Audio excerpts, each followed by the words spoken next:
Prêmio Shell é um reconhecimento, é sempre um reconhecimento pessoal no ano que a gente é indicado, no ano que as pessoas ganham, mas falando um pouco sobre a categoria que eu fui indicado, que foi a atuação, eu acho que a gente tem um grande ato, assim, né?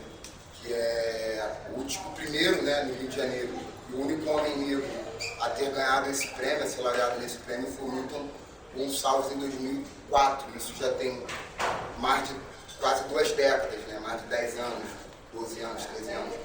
Então, a primeira coisa que me veio quando eu fui indicado foi pensar em quantos outros não foram indicados, né? Quantos outros foram apagados. Então, eu acho que é um reconhecimento pessoal de um trabalho que vem sendo construído há alguns anos na Confraria do Impossível, tanto de dramaturgia quanto de linguagem, né? Então, acho que é o resultado de muito trabalho, assim, de um trabalho duro, e espero que a gente, como povo, né, consiga ser mais reconhecido, né? Porque ainda é pouco. Eu acho que ainda é muito pouco. A gente tem o segundo homem negro no Rio de Janeiro a ser laureado a esse prêmio, que foi o Lidemar Aquino, na categoria ator, né? Que é um grande, enfim, uma grande referência. E se a gente for pensar em outras categorias também, a gente ainda está muito no lugar do primeiro, né? De ter que abrir esse canal. A gente teve o André Lemos em 2018 como o primeiro diretor negro, né, a ser laureado ao Prêmio Shell. A gente tem Vilma Mello como a primeira atriz, e eu acho que a gente tem que romper com isso, de estar no momento da gente começar a comemorar e a celebrar as conquistas pelo trabalho, né? Porque a gente fica à mercê de uma história, de um prêmio, né, de uma história que não é nossa, mas eu espero que no próximo ano, nos próximos anos, a gente consiga romper de fato isso com a questão de gênero, de raça, porque não dá pra gente ter um prêmio que fale de teatro brasileiro, com o Brasil que é preto, indígena, só com pessoas brancas. Isso eu acho que não cabe mais. Então espero que a gente reflita sobre isso e que todo mundo que está aqui também nesse momento possa lutar para que a gente consiga, como povo, como classe artística, furar essa bolha. Não depende só da gente, né? Eu acho que tem uma questão também relacionada ao prêmio, que eu acho que tem uma questão também que a branquitude em algum momento ela está rompendo com, não rompendo mesmo, mas o drama burguês ele não está sendo mais tão aceito, e a gente traz outras perspectivas estéticas, a oralitura, a perspectiva africana a partir dos griots, outro tipo de fazer teatro que isso ainda não era aceito no Brasil, né?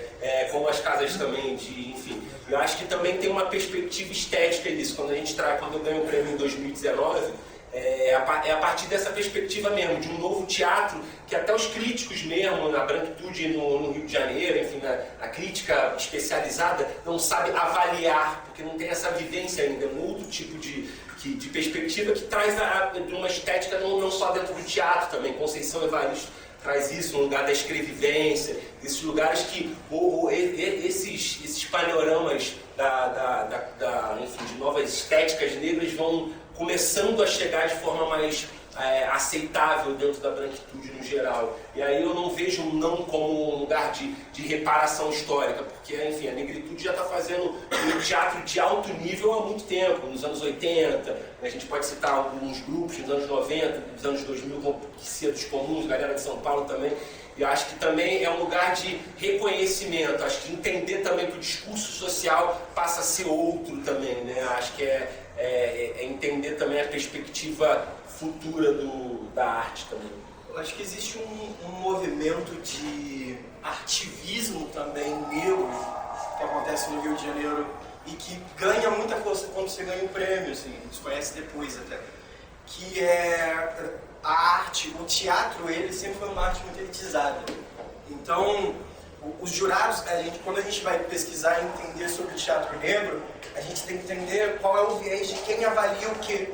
Então, a maioria das premiações, até o ano passado, que agora muda, por exemplo, o Prêmio Shell, os jurados são uma banca de jurados todos brancos, onde a gente teve prêmios, por exemplo, que peças de jurados eram indicadas e ganhavam premiações, porque é um pacto branco elitista de fomentar o trabalho do outro. Então, eu acho que a partir da mudança dessa banca de jurados, a partir de uma mudança de uma perspectiva de quem tá indo ao teatro, acaba que essas formas de fazer, de avaliar o teatro, de laurear essas peças, ela muda. Porque você tem uma demanda popular. No momento da pandemia, a gente tem um esvaziamento muito grande em cima do teatro, porque a gente tem os web teatros, a gente tem... Ontem a gente assistiu aquela peça que foi maravilhosa, que foi Desfazendo, que na verdade foi um filme, depois virou a peça e as duas têm uma qualidade artística sensacional. Então, no momento que a gente tem um desgoverno, que foi nos últimos 4 anos, a galera que ficou no teatro fazendo teatro foi a galera que já fazia teatro sem dinheiro, que foi a galera preta, que foi a galera que sempre foi da militância, foi a galera que sempre levantou as coisas, que fez figurino na mão. E essa galera encheu o teatro e as pessoas que não tinham esse acesso a esse financiamento, que falava que não tinha como fazer teatro sem edital, ficou meio que perdida, sem saber, mas como é que vocês estão lotando teatros hoje em dia? Porque a gente sempre fez teatro e ninguém nunca deu bola para o que a gente estava fazendo. E agora, eu acho que é muito errôneo a gente falar que o negro está na moda, não é sobre moda, eu acho que é sobre uma luta e uma resistência, que quando você tira um investimento e esse pacto branco rompe com um governo, rompe com um investimento, um financiamento que estava certo, quem conseguiu resistir, quem conseguiu se consolidar nesse momento, ele ganha essa visualização de um público que não ia naquele espaço porque realmente ele era induzido para um outro lugar. Nos editais, por exemplo, porque a gente sempre está alinhado sobre conceito e gestão cultural. A Confraria do Possível funciona dessa forma. Então a gente não tem como falar sobre arte sem falar como é que é distribuída essa verba para a arte. Porque enquanto tem uma galera que fazendo figurinos de 50 mil, 60 mil, tem uma galera fazendo figurino com 300, 400 reais.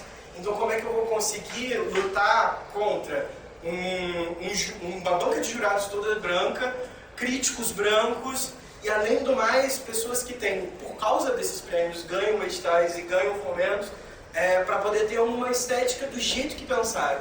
Então a confraria, eu acho que nessa peça, inclusive, isso é muito ressaltado, do como a cenografia indumentária, ela é construída, não precisa ser uma fortuna, mas ela tem os detalhes e ela tem uma construção afetiva, onde as pessoas que vão assistir a peça, elas se conectam com aqueles personagens num outro lugar. Não no lugar da mimese, mas num lugar da generosidade mesmo, da afetuosidade do que a gente tem para entregar e desse corpo do ator em cena, assim. Então eu acho que essa mudança toda do prêmio também se dá sobre... A gente tem o Miguel aqui, por exemplo, que eu acho que é uma das grandes resistências de lutas dentro da crítica teatral e agora com o prêmio, que é um lugar que realmente faltava um espaço para que nós pudéssemos falar sobre os nossos trabalhos. É sempre sobre o trabalho branco, sobre o nosso trabalho.